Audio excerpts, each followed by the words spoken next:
నమస్తే, welcome to hash tag you. నేను మీ రాజేష్. తాజాగా ఎస్సీ వర్గీకరణ పైన సుప్రీంకోర్టు ఇచ్చినటువంటి తీర్పు ఇవాళ మోదీ మెడకు చుట్టుకునే అవకాశాలు స్పష్టంగా కనిపిస్తుంది. అంటే వాస్తవానికి ఇరకాటంలో ఇవాళ మోదీ నెట్టబడుతున్నాడు అని ఖచ్చితంగా చెప్పుకోవాలి. అంటే ఆచితూచి అడుగులు వేస్తున్నప్పటికి కూడా ఎస్సీ వర్గీకరణ అంశం ఇవాళ బీజేపీ ఏ స్టాండ్ తీసుకోకపోవడంతో బీజేపీ మెడకు చుట్టుకునే అవకాశాలు స్పష్టంగా కనిపిస్తుంది. అంటే ఎస్సీల ఉపవర్గీకరణపై పాలక ఎన్డీఏలో ఖచ్చితంగా కూడా భిన్నాభిప్రాయాలు వ్యక్తమవుతుంది. దీంతో ఇవాళ బీజేపీ ఇరకాటంలో పడుతుంది. దాని పరిస్థితి కరవమంటే కప్ప కోపం, విడవమంటే పాము కోపం అన్న చందంగా తయారైందని చెప్పడంలో ఎటువంటి అతిశయోక్తి లేదు.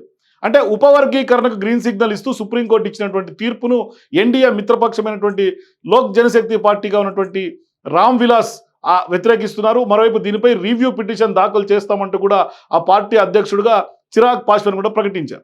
మరోవైపు ఈ తీర్పుని టీడీపీ అధ్యక్షుడిగా ఉన్నటువంటి ఆంధ్రప్రదేశ్ ముఖ్యమంత్రిగా ఉన్నటువంటి చంద్రబాబు నాయుడు స్వాగతించారు. గతంలో ఉమ్మడి ఆంధ్రప్రదేశ్లో ఎస్సీ వర్గీకరణ చేపట్టింది కూడా చంద్రబాబు అని కూడా ఖచ్చితంగా ఈ సందర్భంగా గుర్తు చేయాలి.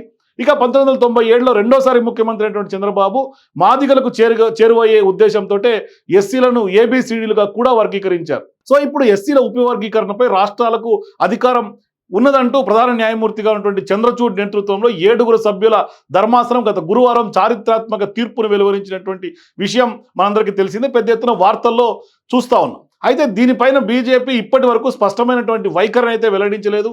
ఎస్సీల ఉపవర్గీకరణకు చేపట్టాలంటే ముందుగా కుల గణనను నిర్వహించాల్సి ఉంటుంది. ఇందుకు బీజేపీ సుముఖత చూపడం లేదు.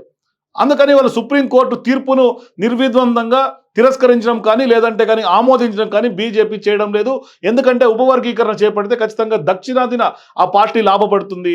మరోవైపు ఉత్తరాదిన మిత్రపక్షాల నుంచే కాకుండా ఓటర్ల నుంచి కూడా వ్యతిరేకత వ్యక్తమయ్యే అవకాశాలు ఉందనే భావనలో ఇవాళ బీజేపీ భావిస్తోంది. తద్వారా ఖచ్చితంగా ఓట్ మీద ఇంపాక్ట్ పడే అవకాశాలు స్పష్టంగా ఉంది. దీంతో ఖచ్చితంగా బీజేపీ నార్త్లో నష్టపోయే అవకాశాలు ఉన్నాయి. సో ప్రతిపక్షాలు కూడా ఇదే మాట చెప్తున్నాయి. అందుకే ఈ విషయంలో బీజేపీ ఆచితూచి అడుగులు వేయాల్సి ఉంటుంది అనేది ఇవాళ ఎన్డీఏ సీనియర్ నేతగా ఒకరు చెప్తున్నటువంటి పరిస్థితి. అయితే ఇప్పుడు ప్రతిపక్ష కాంగ్రెస్ కూడా దీనిపై స్పష్టమైనటువంటి వైఖరి తీసుకోవడం లేదు. సుప్రీంకోర్టు తీర్పుపై కర్ణాటక, తెలంగాణ ముఖ్యమంత్రులు అయితే మాత్రం సిద్ధరామయ్య కానీ రేవంత్ రెడ్డి కానీ హర్షం వ్యక్తం చేస్తున్నారు. ఇక మొట్టమొదట ఇంప్లిమెంట్ చేసే రాష్ట్రంగా తెలంగాణ, వ్యక్తిగా రేవంత్ రెడ్డి పెద్ద ఎత్తున ఆయన ఎస్సీ వర్గీకరణ ఖచ్చితంగా అమలు చేసి తీరుతామంటూ కుండబద్దలు కూడా చెప్తున్నాడు. ఇక బీఎస్పీ అధినేతగా ఉన్నటువంటి మాయావతి కూడా వ్యతిరేకించారు.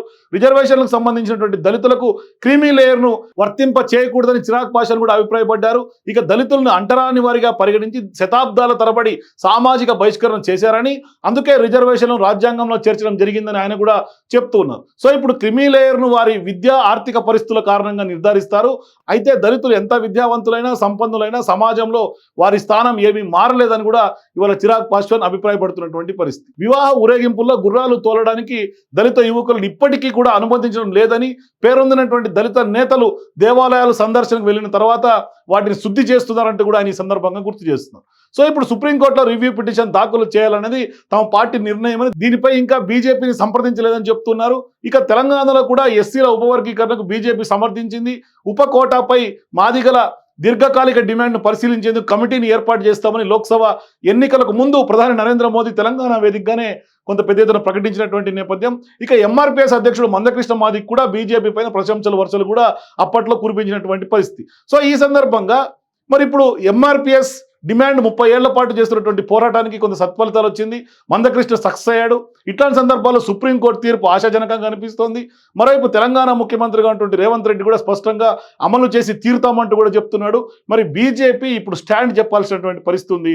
ఎన్నికల్లో వాగ్దానం లాగా తెలంగాణలో నరేంద్ర మోదీ చేసినటువంటి వ్యాఖ్యలకు మరి ఇప్పుడు బీజేపీ కట్టుబడి ఉంటుందా, లేదంటే వర్గీకరణకు బీజేపీ వ్యతిరేకమా? ఖచ్చితంగా ఇవాళ ఇరకాటంలో ఉంది. ఎందుకంటే సౌత్లో కొంత పాజిటివ్ అయితే ఖచ్చితంగా నార్త్లో నెగిటివ్ అయ్యే అవకాశం బీజేపీ ఎక్కువ శాతం కనిపిస్తుంది. దీంతో ఇవాళ అడకత్తరలో పొగచెక్కలాగా బీజేపీ ఖచ్చితంగా వాస్తవానికి ఎస్సీ వర్గీకరణ అంశంలో ఇరుక్కుంటోంది అనే ఒక భయంలో ఇవాళ బీజేపీ ఉన్నట్టుగా స్పష్టంగా తెలుస్తుంది. మీరు కూడా ఎస్సీ వర్గీకరణకు సంబంధించినటువంటి అంశంలో బీజేపీ స్టాండ్ ఏంటి, మీ అభిప్రాయాన్ని కామెంట్ రూపంలో తెలియజేయండి. For more videos please watch hash tag.